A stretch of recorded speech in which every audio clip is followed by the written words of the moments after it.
अस्सलाम वालेकुम स्टूडेंट्स, उम्मीद है आप सब खैरियत से होंगे। आज हमारे क्वेश्चंस हैं क्वेश्चन नंबर 9 से लेकर क्वेश्चन नंबर 13 तक। एंड हमने फाइंड क्या करना है कि find the angle between each of the following pairs of line. अब जो क्वेश्चन नंबर 1 हमने किया था उसमें हमने दो पेयर्स ऑफ लाइन जो थी वो हमने फाइंड की थी। एंड क्वेश्चन नंबर 6, 7, 8 इन तीन क्वेश्चंस में हमने लेमडा फाइंड किया था कि ऐसी कौन सी वैल्यू होगी लेमडा की जिसके लिए ये इक्वेशन जो है दो पेयर ऑफ लाइंस को रिप्रेजेंट करती हो। क्वेश्चन नंबर 9 से लेकर क्वेश्चन नंबर 13 तक आपने दो जो आपकी पेयर ऑफ लाइंस हैं उनके दरमियान में आपने एंगल फाइंड करना है। सो क्वेश्चन नंबर 9 सबसे पहले हम देख लेते हैं।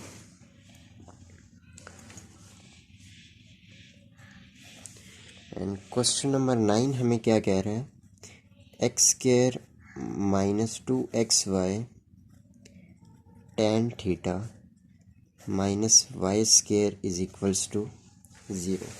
सेम आपने उसी तरीके से लेके चलना है जिस तरह से हम कंपेयर करते थे इक्वेशन के साथ। इसकी जनरल इक्वेशन जो होती थी ax square plus b y square plus 2hxy plus 2fx plus 2gy plus c is equals to 0। इसकी जब आप जनरल इक्वेशन के साथ कंपेयर करेंगे तो आपको a, b इसी तरह h की और c जो भी वैल्यूज़ आपको रिक्वायर्ड होंगी फार्मूले में वो आपको फाइंड हो जाएंगी।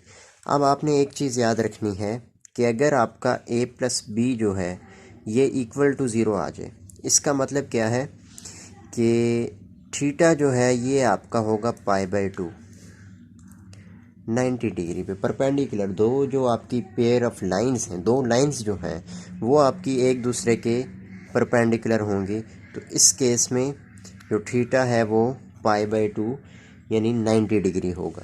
सो जब हम कंपेयर करेंगे तो coefficient of x square a जो है 1 आ जाएगा और कोफिशिएंट ऑफ वाई स्क्वायर जो है वो b है। सो b जो है वो हमारा -1 आ जाएगा। इसी तरह अब देखिए यहाँ से हमें पता लग गया कि अगर हम इनको ऐड करते हैं a प्लस b ये इक्वल टू 0 आ रहा है, तो 1 plus minus 1 is equals to 0। अगर ये 0 है इसका मतलब क्या है,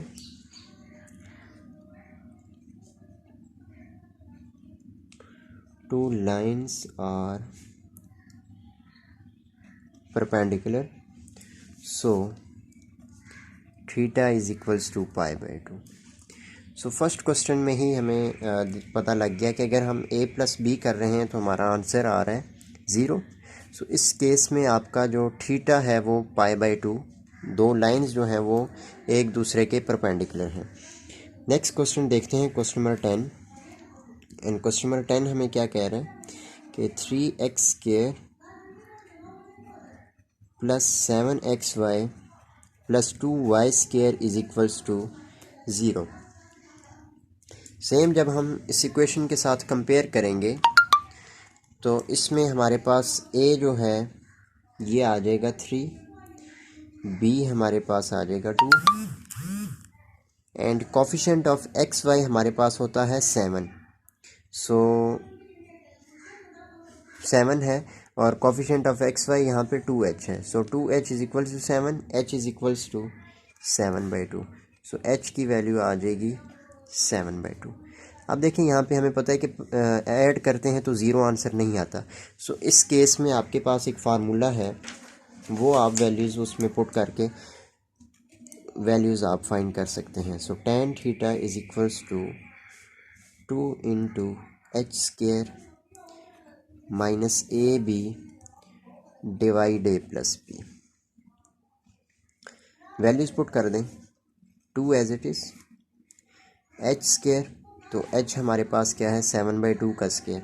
सो 7/2, 7 का स्क्वायर होता है 49, 2 का स्क्वायर 4 माइनस ab, a है 3 और b है 2 तो 3 2 ज़ा 6 divide a plus b, a है 3 और b है 2, 3 प्लस 2 करेंगे तो ये आपके पास 5 आ जाएगा। सो इसको हम लिख देते हैं 2/5 इंटू एलसीएम ले लें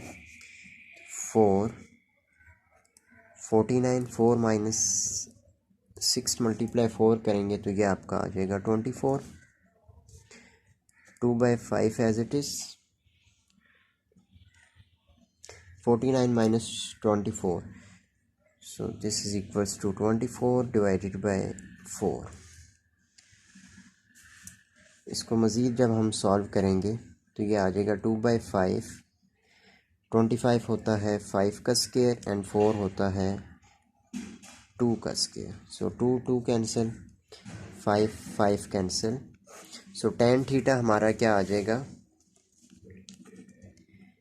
tan theta is equals to 1 and theta is equals to tan inverse of 1 so theta जो है 45 डिग्री आ जाएगा π/4। सो ये था हमारा क्वेश्चन नंबर 10। इसी तरह आपका क्वेश्चन नंबर 11 है और फिर नेक्स्ट क्वेश्चन नंबर 12 सेम है, क्वेश्चन नंबर 13 सारे क्वेश्चंस इसी तरीके से आपने सॉल्व करने हैं। एक हम मज़ीद एक और क्वेश्चंस कर लेते हैं, क्वेश्चन नंबर 13 सॉल्व कर देते हैं ताकि आपके जो डाउट्स हैं वो सारे क्लियर हो जाएं।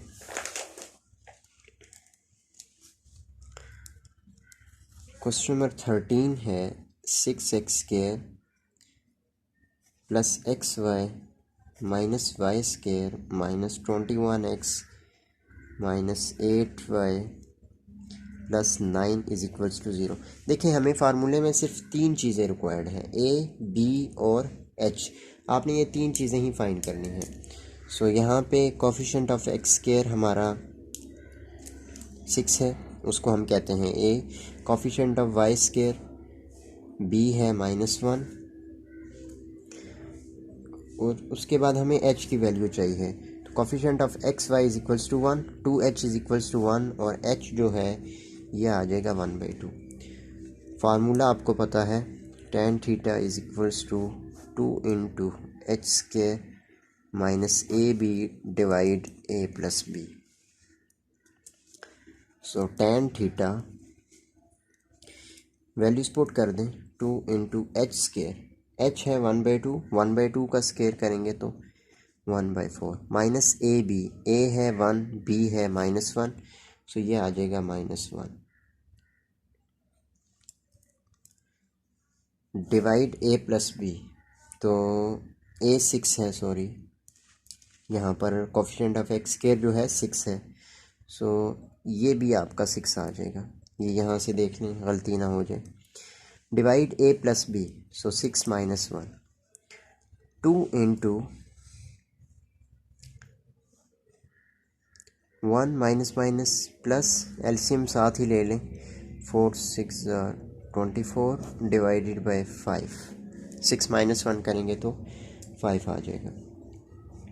सो 2/5 25 डिवाइडेड बाय 4 और ये इक्वल होता है 5/2 के। ये सारी चीज़ें हो जाएंगी cancel. So tan theta is equals to 1, theta is equals to tan inverse of 1 in case theta is equals to 45 degree. ये आपका आंसर आ जाएगा जिसको हम π/4 भी लिख सकते हैं।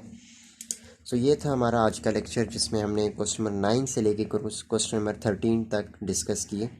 सेम इसी तरह आपने क्वेश्चन नंबर 11 और 12 भी सॉल्व करने हैं। सिमिलरली यही फार्मूला आपने लगाना है और सबसे पहले आपने यही चेक करना है कि आपका a प्लस बी जो है ये 0 आ रहा है या नहीं।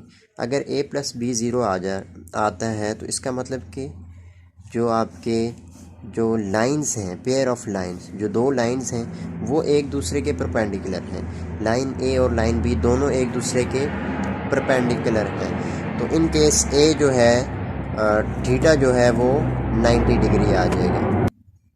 सो आज की वीडियो में इतना ही। नेक्स्ट वीडियो में इंशाल्लाह हम मज़ीद आगे क्वेश्चंस को सॉल्व करेंगे। तब तक के लिए इजाज़त दीजिए। अल्लाह हाफिज़।